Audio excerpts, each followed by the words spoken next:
welcome back to my channel Charts Food Bridge. কেমন আছো সবাই?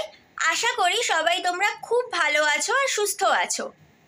আমি তোমাদের বন্ধু চান্দ্রেই আবার চলে এসেছি আজকে তোমাদের সাথে অনেক আড্ডা দিতে, অনেক গল্প করতে। কিছুদিন আগে অনুষ্ঠিত হয়ে গেল খাইবার পাস। লোকেশনটা ছিল তালতলা মাঠ, যেটা সাউথ সিটি শপিং মলের অপোজিটে ছিল।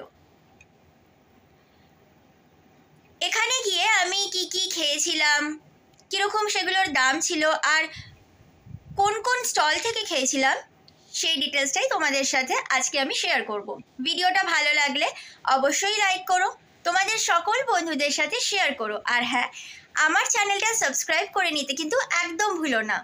বেল আইকনটা প্রেস করো, কারণ বেল আইকনটা প্রেস করলে পর আমি যখনই কোনো নতুন ভিডিও আমার চ্যানেলে আপলোড করব, সেই নোটিফিকেশনটা সবার আগে তোমাদের কাছে পৌঁছে যাবে। তাহলে চলো শুরু করা যাক আজকের ভিডিওটা। প্রথমেই আমি যেটা নিয়েছিলাম সেটা হচ্ছে আপনজনের স্টল থেকে ফিশ ওরলি। সেটার দাম ছিল 150 টাকা। টেস্ট জাস্ট ফাটাফাটি ছিল, অসাধারণ ছিল। তোমরা ছবিতে দেখতেই পাচ্ছ, ফিশ ওরলি ফটোটা তোমরা সবাই দেখতে পাচ্ছ। ভেতরে যে মাছের পুরটা ছিল প্রচুর পরিমাণে ছিল, আমার খুব ভালো লেগেছে খেতে। এবারে আসি সেকেন্ড খাবারের আইটেমটার বিষয়ে কথা বলতে। সেটা হচ্ছে ভূতের রাজা দিলবর থেকে কচু পাতা চিংড়ি। 250 টাকা দাম নিয়েছিল এক প্লেটের।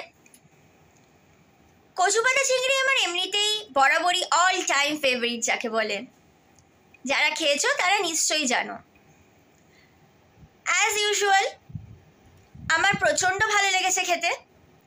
আজকের ভিডিওটা এই অবধি বন্ধুরা। যদি তোমাদের ভালো লেগে থাকে অবশ্যই লাইক করো, শেয়ার করো তোমাদের সকল বন্ধুদের সাথে, আর আমার চ্যানেলটাকে সাবস্ক্রাইব কিন্তু অবশ্যই করে নিও। বেল আইকনটাও অবশ্যই প্রেস করো। আজকে আসছি, দেখা হবে পরের ভিডিওতে। সবাই খুব ভালো থেকো, টাটা।